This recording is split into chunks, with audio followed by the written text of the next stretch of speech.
Hi everyone, hope you're doing well from wherever you're watching this channel, depending on your time zone. Now, Ruto has been making too much noise for too long. To an extent, it reached a level whereby you can easily predict what Ruto would say anytime you wake up in the morning and get somewhere to address people. It's all about threat, intimidation, and attack towards the judiciary. That is a narrative that has really advanced. It is a trajectory that is taking as of now, and people are now guessing where Ruto is heading to. He literally wants to take us back to the Nyayo era, whereby you can do anything you want when you threaten judges and they bow down to your threats, so that they don't make ruling that is in line with the constitution, that is protective to the people. The 2010 constitution was one of the best gifts to Kenyans. But we are seeing Ruto who want to disregard the constitution, but use the sword to rule. If you want to do so, then it is better you do so when you do not come to power through a democratic way. Enda kwa msitu pigana, ukuje uchukue hizo visu, ndio ufanye mambo kama hayo. But if you came to power through the constitutional way, whereby even when a ruling is made that's not even favorable, those who do not agree with it just respect it. So for too long, Raila Odinga has been silent when Ruto has been advancing his attacks towards the judiciary. But yesterday, somewhere in a funeral, Raila decided to respond to William Samoei Ruto. And it is a serious warning that Raila Odinga is giving to Ruto, that we will not allow you to continue intimidating judges. He's issuing a warning to William Samoei Ruto. Achana na mahakama. Then Raila goes more further to talk about the way in which Ruto want to govern this country, whereby you forget that we have a governor who is governing the county. But instead, he somehow want to work like the way Moi was working. But Moi was using the old constitution, which was giving him that power. You have the president, then you come to the provincial commissioner. You come to, is it district or what, something like that. Now, he's using the county commissioners and regional commissioners to run the affairs of the government without necessarily recognizing the governor. Now is a kind of trying to empower the county commissioners above the governors, whereby they can even make orders to intimidate the governor. Remember what happened to Simbarati? Raila Odinga is also addressing that. Listen to him shortly. They want to change this country and take us back to where we come from through parliament. Nisema bunge imehasiwa. Bunge sasa hakuna makende. And that's what has happened. So now they are trying to take powers. Under the constitution, there's no provision for a provincial administration as a county commissioner, as a regional commissioner. There's no provision. The executive power in a county rests with the governor. The governor is the executive authority in the county. The so-called regional commissioner is still supposed to be basically coordinating works of the national government at the county level. But he cannot command the governor. He cannot come and interfere with a function which is being officially and legally held, like a funeral. We must go to court and say that the current structure of county commissioners and the regional commissioners is unconstitutional. It undermines the spirit of the current constitution.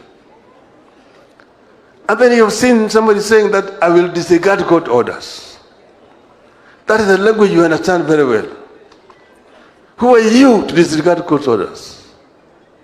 We went to court, to Supreme Court, to challenge the election of the presidency. And the court ruled against us in spite of all the evidence that we put before that court. They came and rubbished everything. Hearsay, rubbish and so on. That's what he said. We said we don't agree with this ruling, but we respect the courts because they have got the constitutional right to do so. You are yourself a product of the ruling of that court, and you're saying that you're going to disregard or disrespect the ruling of that court.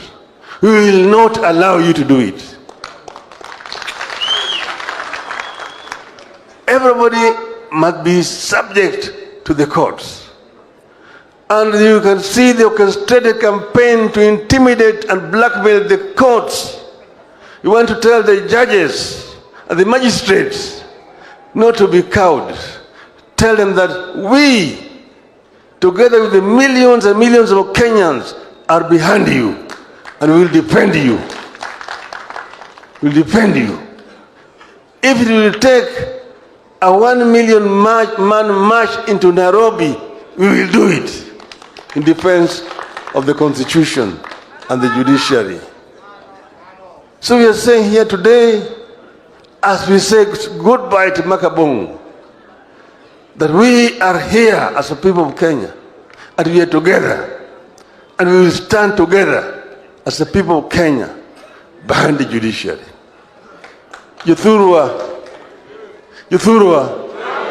wako Makabong kawuono, Makabong tho kinyuola. Now we are continuing this panel discussion, but just a quick request for those who are watching and you have not subscribed, please consider subscribing. To our returning subscribers, thank you so much.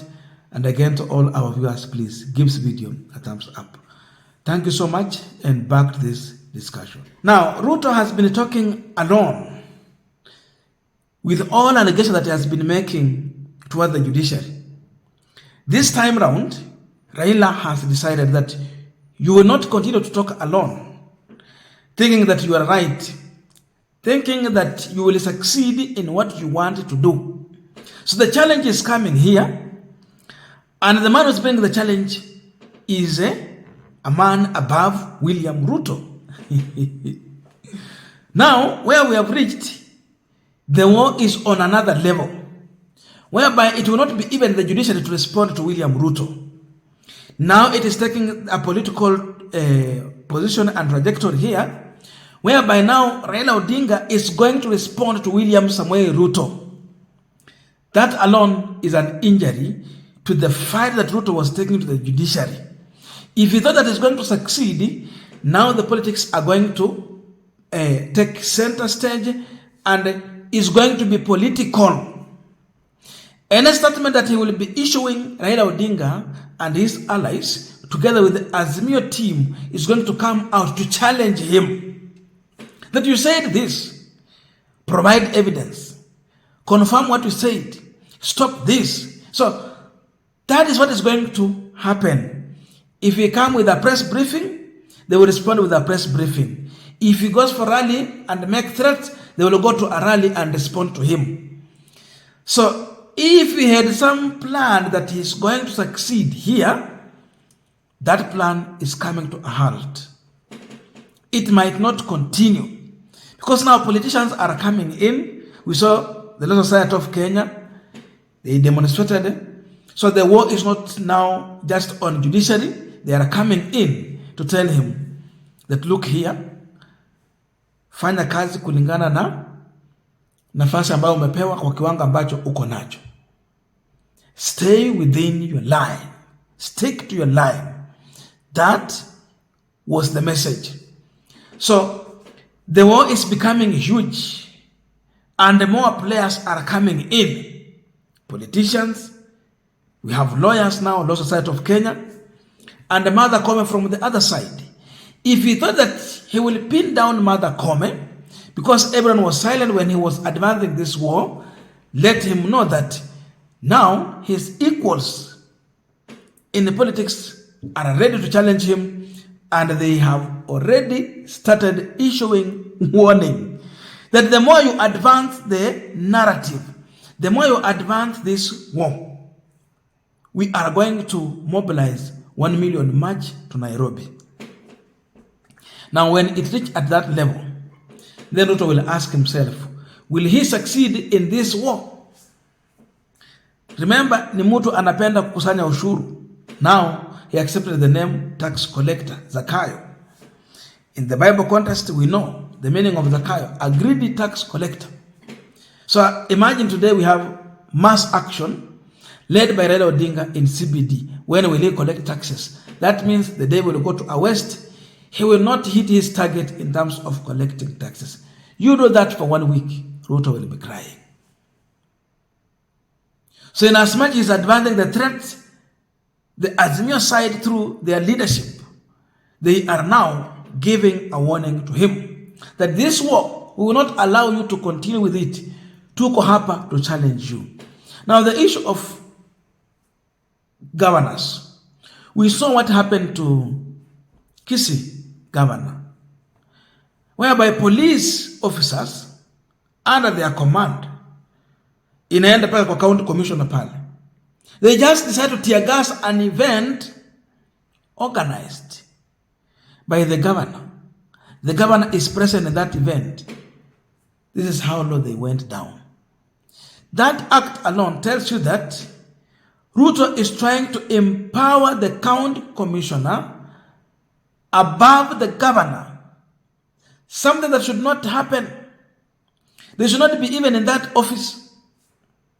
Is against the 2010 constitution. But because someone wanted to manage some politics, they retain these people in office. Sasa wakakuja na mambo ya kusema county commissioner, regional commissioner, wakienda hivyo. Those positions are not in our constitution.